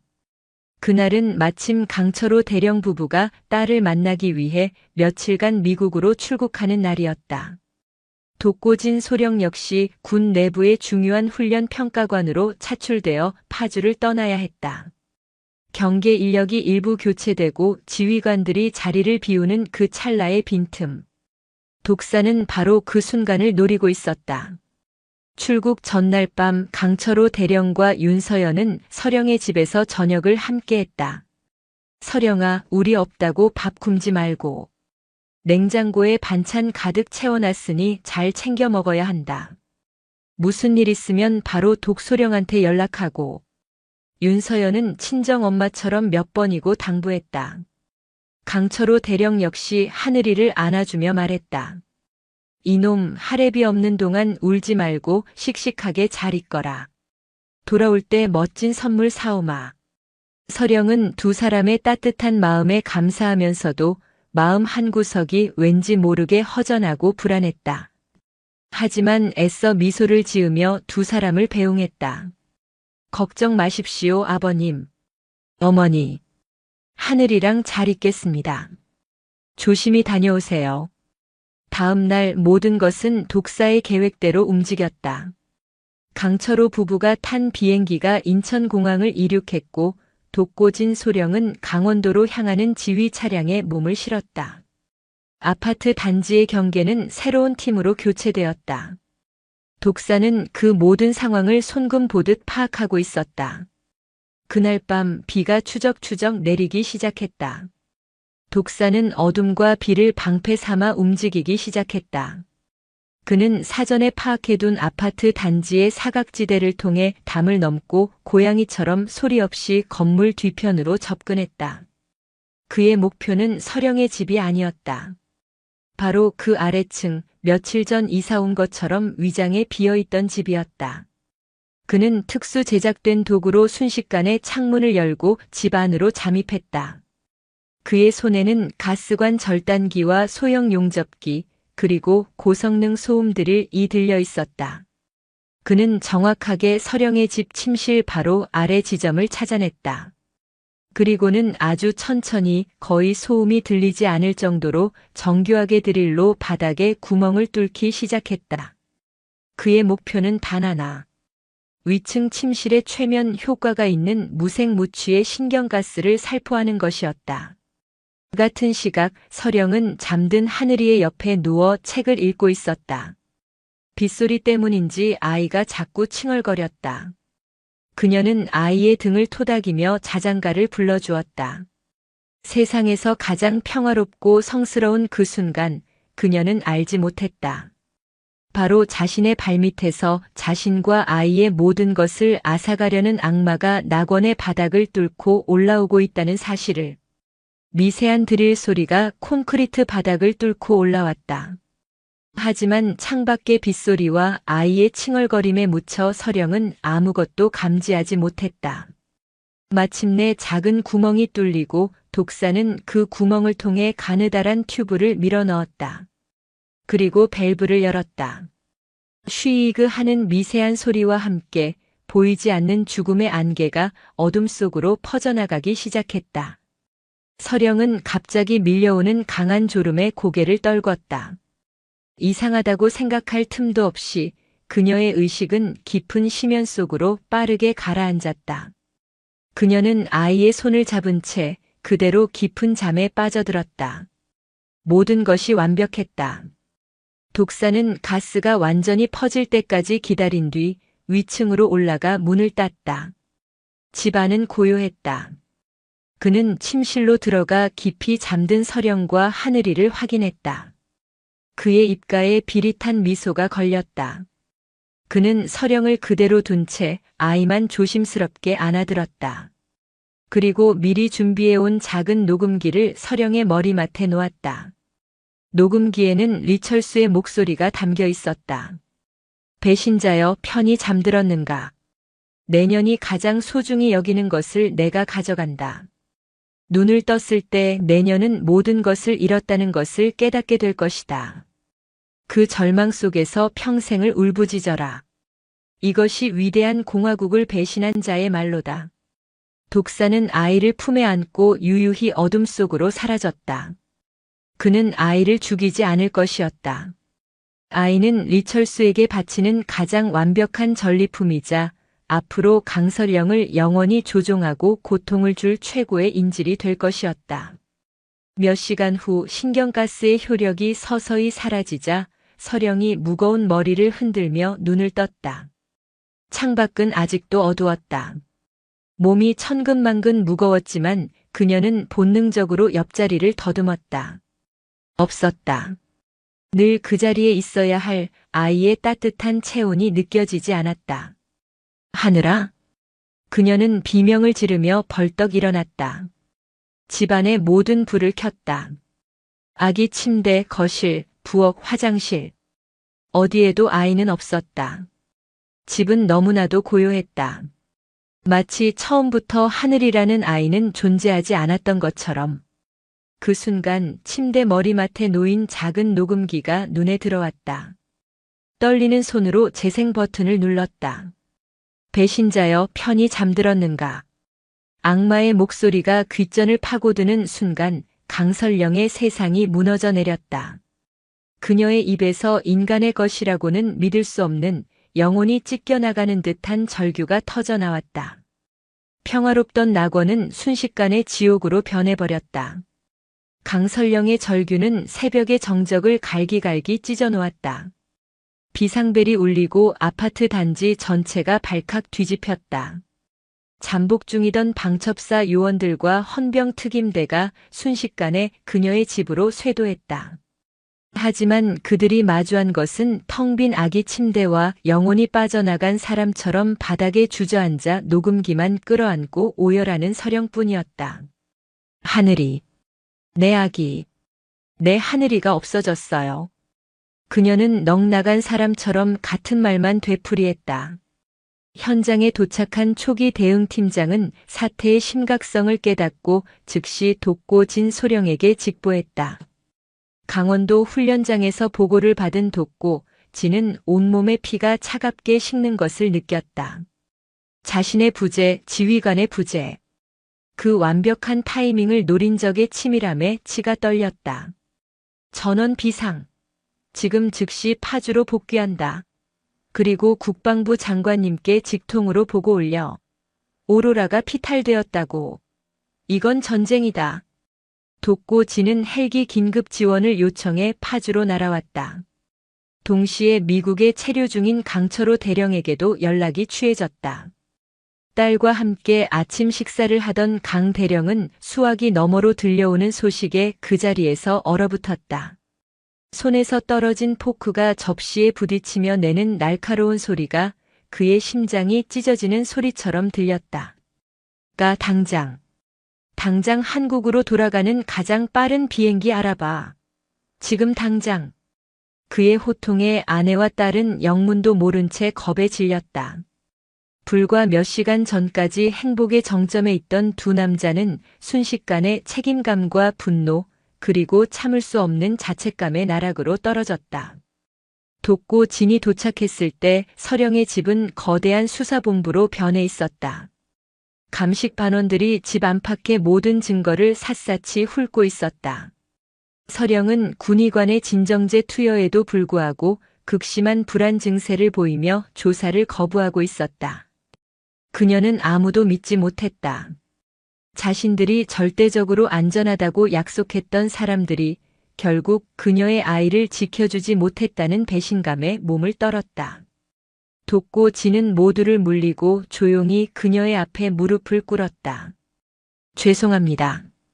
제가 당신과 하늘이를 지켜주겠다고 약속했는데 정말 죄송합니다.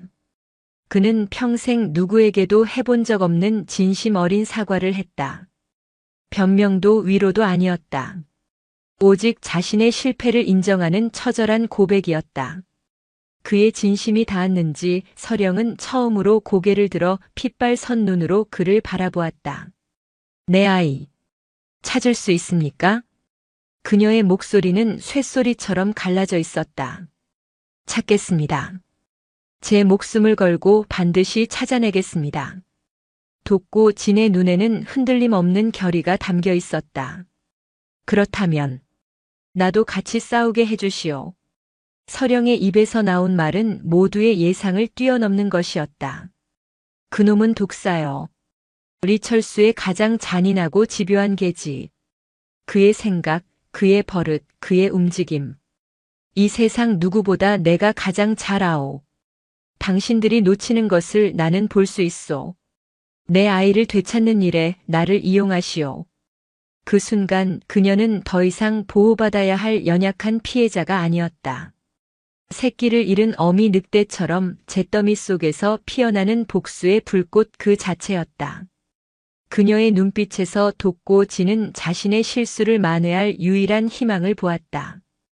그때부터 모든 것이 달라졌다. 돋고 지는 상부의 격렬한 반대를 무릅쓰고 강설령을 수사팀의 특별 자문 자격으로 합류시켰다. 수사본부는 거대한 지도와 상황판으로 가득 찼고 서령은 그 앞에서 밤을 새워가며 독사의 예상 도주로와 은신처를 분석했다. 그는 절대 항구나 공항으로 가지 않을 거요. 너무 눈에 띄니까. 아이를 데리고는 더더욱 불가능하지. 그는 지금 이 근방 어딘가에 숨어서 우리가 혼란에 빠진 틈을 타 가장 안전한 루트를 찾고 있을 거요. 바로 그가 왔던 길 군사분 개선을 다시 넘는 것 말이요.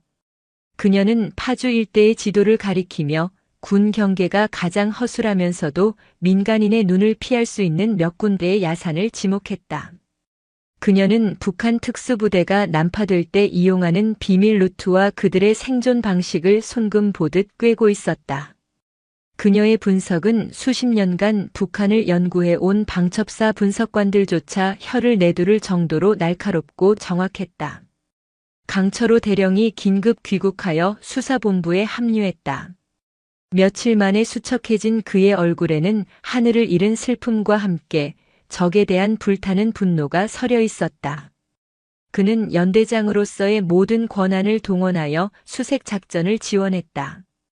1사단 수색대대와 특공연대 병력이 서령이 지목한 야산 일대를 중심으로 거대한 포위망을 형성하기 시작했다. 하지만 독사는 예상보다 훨씬 교활했다. 그는 보란듯이 거짓 흔적들을 흘리며 수색팀을 교란했다. 서해안에서 아이 옷가지를 발견하게 만들고 강원도 방향으로 향하는 가짜 제보를 흘렸다. 수색망이 다른 곳으로 쏠릴 때마다 그는 포위망의 가장 약한 고리를 뚫고 유유히 이동했다.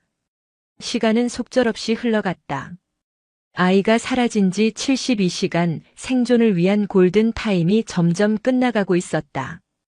수사본부에는 패배감과 초조함이 짙게 깔렸다. 그때 며칠 밤을 꼬박 새우며 지도만 들여다보던 서령이 벌떡 일어섰다. 속았다. 우리가 모두 속고 있었어. 그녀는 지도의 한 지점을 손가락으로 강하게 내리찍었다. 그곳은 파주와 연천의 경계에 있는 수십 년 전 폐쇄된 낡은 채석장이었다. 그는 북으로 넘어가지 않아. 아니, 못 가는 거요. 아이를 데리고 그 험한 산맥을 넘는 건 불가능에 가까워. 그는 여기서 최대한 버티면서 북에서 자신을 데리러 올 새로운 접선조를 기다리고 있는 거요. 그리고 이곳, 폐채석장은 그들이 예전부터 사용하던 비밀 접선 장소 중 하나지. 근거는 뭐지? 돕고 진이 물었다. 감이요. 서령이 단호하게 말했다. 사냥꾼은 사냥꾼을 알아보는 법. 지금 그의 머릿속에는 오직 한 가지 생각뿐일 거요. 가장 안전한 곳은 가장 위험해 보이는 곳이다. 우리 모두가 그가 북으로 도망갈 거라고 생각할 때 그는 바로 우리 등 뒤 가장 가까운 곳에 숨어 우리를 비웃고 있을 거란 말이오. 그녀의 목소리에는 단순한 추측을 넘어선 확신이 담겨 있었다. 그것은 같은 지옥에서 훈련받고 같은 방식으로 생각하도록 길러진 자만이 가질 수 있는 동물적인 직감이었다. 돋고 지는 잠시 그녀의 눈을 응시했다. 그리고 결단을 내렸다. 전 병력 철수해서 폐채석장으로 재집결한다. 어팀은 외곽을 완벽하게 포위하고 최정예 요원들로만 구성된 공격조를 편성한다. 이번에는 절대 놓치지 않는다. 그는 강설영을 바라보며 말했다. 그리고 당신도 같이 가야겠다, 강설영 씨. 그놈의 얼굴을 마지막으로 확인할 사람은 당신이니까. 작전명 심판의 날. 어둠이 내린 폐채석장을 향해 최정예 특임대원들을 태운 검은 헬기들이 소리 없이 날아올랐다. 그중 한 헬기에는 방탄조끼를 입고 굳은 표정으로 전방을 응시하는 강설영이 앉아 있었다. 그녀의 손에는 권총이 들려 있었다. 더 이상 눈물은 없었다. 그녀의 눈은 오직 하나의 목표, 자신의 아이를 되찾고 그 악마에게 심판을 내리겠다는 차가운 불꽃으로 이글거리고 있었다. 잿더미가 된 그녀의 삶 속에서 복수와 모성애라는 이름의 불꽃이 모든 것을 태울 듯이 타오르고 있었다. 밤의 장막이 내려앉은 폐채석장은 마치 거대한 짐승의 주검처럼 스산하고 음울했다. 비는 그쳤지만 축축한 대기는 바위에서 피어나는 냉기와 뒤섞여 뼈속까지 스며들었다. 달빛조차 가려진 칠흑 같은 어둠 속에서 대한민국 최정예 707 특수임무단 100호 부대 대원들을 태운 UH-60 블랙호크 헬기들이 소리 없이 강화를 시작했다. 작전의 보안과 신속성을 위해 독고진 소령은 방첩사 직할 대테러팀과 함께 군 최고의 대테러 부대인 707의 지원을 요청했다. 로프를 타고 지상으로 내린 대원들은 한치의 오차도 없는 침투조를 형성하여 채석장 내부로 스며들었다. 그들의 군화는 낙엽 하나 밟는 소리 없이 움직였고 야간 투시경 너머의 눈빛은 맹수처럼 번뜩였다. 강설영은 독고진 소령 그리고 강철호 대령과 함께 후방의 임시 지휘소 CP 텐트에서 작전 상황을 실시간으로 지켜보고 있었다. 강 대령은 도저히 미국에 남아있을 수 없어 국방부 장관의 특별 허가를 받아 작전 지역에 합류했다. 그의 얼굴은 강철 가면처럼 굳어 있었지만 모니터를 응시하는 눈은 금방이라도 불을 뿜을 듯 이글거렸다. 알파팀 1번 구역 진입 완료. 여론 반응 없음. 브라보팀 3번 갱도 입구 확보. 특이사항 보고 바람. 대원들의 헬멧캠을 통해 전달되는 1인칭 시점의 영상이 지휘소 모니터를 가득 채웠다.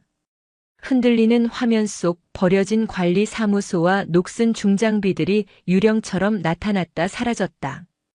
심장이 터질 듯한 긴장감 속에서 서령은 모니터가 아닌 채석장 전체가 그려진 거대한 지도를 뚫어지게 응시하고 있었다. 아닙니다. 거기가 아니에요. 그녀가 나지막이 중얼거렸다. 돋고 진이 의아한 눈으로 그녀를 돌아보았다. 무슨 말이지, 강설영 씨? 놈은 저런 허술한 곳에 있지 않습니다. 저건 다 함정입니다. 우리의 병력을 분산시키고 진짜 위치를 파악할 시간을 벌기 위한 독사의 짓이 분명합니다. 그는 굴을 파는 짐승입니다. 땅 위가 아닌 땅 속 가장 깊고 어두운 곳에 숨어 있을 겁니다. 그녀는 지도의 한가운데 수직으로 깊게 파인 중앙 채석장의 바닥 부분을 가리켰다. 그곳은 이미 낙석과 붕괴 위험으로 수색 대상에서 제외된 곳이었다. 하지만 저긴 이미 무너져서 진입 자체가 불가능한데 작전 장교가 난색을 표했다. 그렇지 않습니다. 저곳에 분명히 놈들만 아는 개미굴이 있을 겁니다. 과거의 비상 물자를 숨겨두거나 요인들이 잠시 은신하던 비밀 통로. 저곳을 확인해야 합니다. 그녀의 목소리에는 이성적인 분석을 넘어선 영적인 확신마저 서려 있었다. 강철호 대령이 결단을 내렸다. 독소령. 지금 즉시 작전 계획을 수정하도록. 모든 병력을 중앙 채석장으로 집결시켜. 책상머리에서 만든 작전보다 놈의 냄새를 맡을 줄 아는 사냥꾼의 직감을 믿겠네. 돕고 지는 잠시 망설였지만 강설령의 눈빛에서 본능적인 확신을 읽었다. 그는 즉시 무전기를 들었다. 전원 주목. 작전 목표 변경. 중앙 채석장 절개면으로 신속히 이동. 델타팀은 레펠 장비 준비, 즉시 강화 지점 확보하라. 대원들은 일사불란하게 움직였다. 칠흑 같은 수직 절벽 아래로 몇 가닥의 로프가 그림자를 들이우며 내려갔다. 그리고 마침내 절벽 중턱의 덤불과 암석으로 교묘하게 가려진 작은 동굴 입구를 발견했다. 서령의 예측이 정확하게 들어맞는 순간이었다. 동굴 내부는 좁고 복잡했다. 한 사람이 겨우 지나갈 만한 통로가 거미줄처럼 얽혀 있었다. 선두에 선 707 대원들이 최첨단 굴절 화이버스코프 카메라로 내부를 정찰했다. 그리고 마침내 가장 안쪽의 넓은 공간에서 희미한 열원을 포착했다. 모닥불 옆에 웅크리고 앉아있는 인형. 그리고 그 인형의 품에 안겨있는 너무나도 작은 또 다른 열원. 하늘이었다. 목표 확인. 지금부터 소리 없이 진입한다. 작전은 극도의 정숙 속에서 진행되었다. 하지만 그들이 동굴의 마지막 코너를 도는 순간 독사는 짐승 같은 감각으로 인기척을 눈치챘다. 그는 비웃음과 함께 품에서 아이를 꺼내 들고 아이의 목에 시퍼런 군용 대검을 들이댔다. 거기까지다, 남조선 똥개 새끼들아. 한 발짝이라도 더 움직이면 이 반역의 씨앗의 목을 그어버릴 테다. 그의 목소리는 동굴 벽을 타고 악마의 속삭임처럼 울려 퍼졌다. 대원들은 그 자리에서 얼어붙었다. 아이를 인질로 잡은 테러범은 최악의 상대였다. 섣불리 움직였다가는 돌이킬 수 없는 결과를 낳을 수 있었다. 지휘소에서 그 광경을 지켜보던 서령의 얼굴은 하얗게 질렸다. 강철호는 자신도 모르게 권총을 움켜쥐었다. 돕고 지는 침착하게 협상가에게 마이크를 넘겼다. 진정하고 칼을 내려놔라. 원하는 게 뭐냐? 돈? 안전한 퇴로? 뭐든지 들어주겠다. 원하는 건? 하하. 독사는 미친 사람처럼 웃었다. 내가 원하는 건 오직 하나. 저 계집의 절망뿐이다. 강서령, 보고 있나? 내년이 목숨 걸고 지킨 새끼가 지금 내 손 안에 있다. 지금부터 내년의 새끼가 내 칼에 고통스럽게 죽어가는 걸 똑똑히 보여주마. 그는 아이를 더욱 거칠게 움켜쥐었다. 아이가 겁에 질려 울음을 터뜨렸다. 그 울음소리는 서령의 심장을 갈갈이 찢는 비수와 같았다. 그녀는 더 이상 참을 수 없었다. 그녀는 옆에 있던 작전 장교의 헤드셋을 빼앗아 입에 대고 외쳤다. 김철수. 그녀의 입에서 나온 것은 독사라는 코드명이 아닌 그의 본명이었다. 동굴 안의 독사는 순간 움찔했다. 자신의 본명을 아는 사람은 북에서도 극소수였다. 나다, 강설령이다.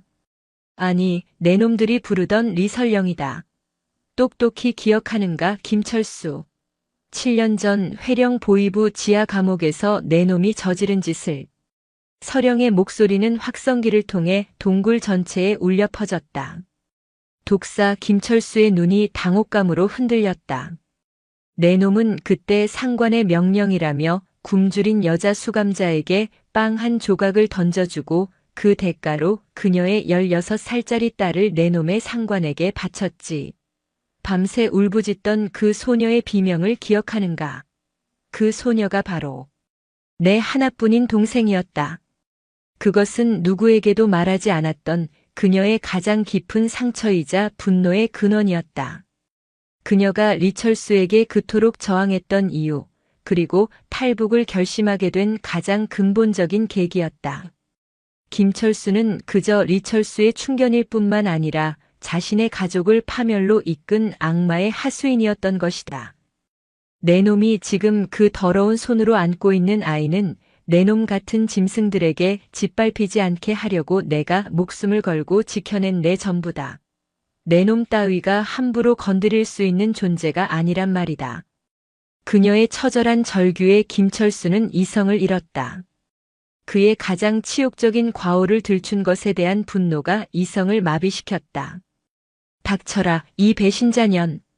그가 고함을 지르며 칼을 쥔 손에 힘을 주는 바로 그 찰나의 순간. 핑으. 소음기에서 발사된 한 발의 총알이 번개처럼 날아가 김철수의 손목을 정확하게 꿰뚫었다. 그의 손에서 힘이 빠지며 대검이 쨍그랑 소리를 내며 바닥에 떨어졌다. 동시에 반대편에 매복해 있던 다른 저격수의 총알이 그의 어깨를 관통했다. 사격을 한 것은 독고진이었다. 그는 협상가가 시간을 버는 동안 누구도 예상치 못한 사각으로 조용히 이동해 저격 위치를 확보하고 있었던 것이다. 서령의 외침은 그에게 완벽한 타이밍을 만들어 주었다. 대원들이 섬광탄과 함께 동굴 안으로 쇄도했다. 모든 것은 순식간에 끝났다. 김철수는 무력화되어 포박당했고 한 대원이 재빨리 울고 있는 하늘이를 안아들고 동굴 밖으로 빠져나왔다. 동굴 밖에서 초조하게 기다리던 서령은 무사히 구출되어 나오는 자신의 아이를 보자마자 다리에 힘이 풀려 주저앉고 말았다. 대원이 건네주는 아이를 품에 받아 안는 순간 그녀는 아이의 따뜻한 체온과 익숙한 냄새를 확인하고 나서야 참았던 울음을 터뜨렸다. 그 울음은 슬픔이나 분노가 아닌 안도와 환희, 그리고 모든 것을 이겨냈다는 감격의 눈물이었다. 강철호 대령이 다가와 두 사람을 자신의 군용 외투로 넓게 감싸 안았다. 그는 아무 말도 하지 않았지만 떨리는 어깨가 그의 모든 감정을 말해주고 있었다. 독고진은 멀찍이 서서 그 모습을 바라보며 처음으로 희미한 미소를 지었다. 피로 맺어진 가족은 아니었지만 그들은 이미 세상 그 누구보다 강한 유대로 묶인 진정한 가족이었다. 몇 년의 시간이 흘렀다. 대한민국 경기도의 한적한 전원주택. 넓은 잔디 마당에서 4살배기 남자아이가 아장아장 걸음마를 하는 엄마를 향해 달려가고 있었다.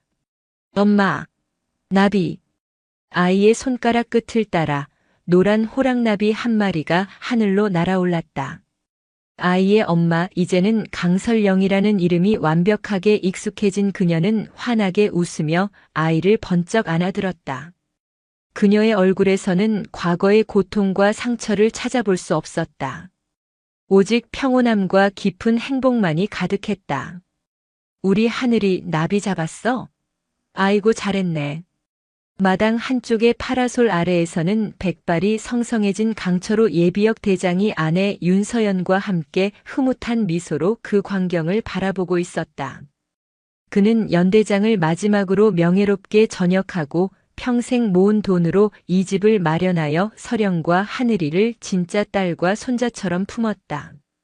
여보, 우리 하늘이 저 녀석 뛰는 것 좀 보시오. 날아다닌다가 날아다녀. 당신을 닮아 그런지 군인이 되려나 봐요. 호호. 그때 고급 세단 한 대가 집 앞에 멈춰 섰다. 차에서 내린 사람은 어느덧 중령으로 진급한 독고진이었다. 그는 딱딱한 군복 대신 편안한 주말 복장 차림이었지만 특유의 날카로운 눈빛은 여전했다. 그의 손에는 하늘이를 위한 커다란 로봇 장난감 상자가 들려 있었다. 삼촌. 하늘이는 독고진을 보자마자 달려가 그의 다리에 매달렸다. 독고진은 어색하면서도 능숙하게 아이를 안아들었다. 강하늘, 그동안 더 늠름해졌군. 이건 삼촌이 주는 선물이다. 그는 더 이상 단순한 감시자나 조력자가 아니었다. 정기적으로 이 집을 찾아와 하늘이의 성장을 지켜보고 서령의 안위를 챙기는 말없는 수호천사이자 가족의 일원이었다. 저녁이 되자 모두가 마당의 큰 식탁에 둘러앉아 윤서연과 서령이 함께 준비한 풍성한 저녁 식사를 나누었다. 웃음소리가 끊이지 않았다. 서령은 고기를 굽는 강철호의 곁에서 쌈을 싸며 이따금씩 하늘이의 입에 반찬을 넣어주었다. 그 평범하고도 소중한 일상의 풍경 속에서 그녀는 문득 고개를 들어 서쪽 하늘을 바라보았다. 붉게 물든 노을 너머 그녀가 떠나온 지옥의 땅이 있었다. 그녀는 더 이상 그곳을 원망하거나 두려워하지 않았다. 그곳에서의 고통이 있었기에 지금의 행복이 얼마나 소중한지 뼈저리게 알 수 있었다. 그녀는 자신을 짓밟았던 과거를 이겨내고 자신의 운명을 스스로 개척하여 새로운 뿌리를 내렸다. 하늘이가 그녀의 손을 잡아 끌었다. 엄마, 저기 봐. 별이야. 아이의 손가락이 가리키는 곳에 어둠이 내린 푸른 하늘 위로 가장 먼저 빛나는 저녁별 하나가 반짝이고 있었다. 서령은 아이를 품에 꼭 껴안고 속삭였다. 그래, 하늘아. 저건 내 별이란다. 아주 밝고 예쁘지? 넌 저 별처럼 이 넓고 자유로운 하늘 아래서 가장 밝게 빛나는 사람이 될 거야. 엄마가 그렇게 만들어줄게.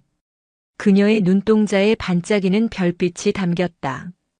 그것은 절망의 잿더미 속에서 피어난 희망의 불꽃이었고 모든 시련을 이겨낸 한 인간의 위대한 승리의 증거였다. 비무장지대의 철책을 넘어온 한 여인의 처절했던 절규는 이제 한 가족의 따뜻한 웃음소리가 되어 푸른 하늘 아래 평화롭게 울려 퍼지고 있었다. 오늘도 인생지의 말씀을 잘 들어주셔서 감사합니다.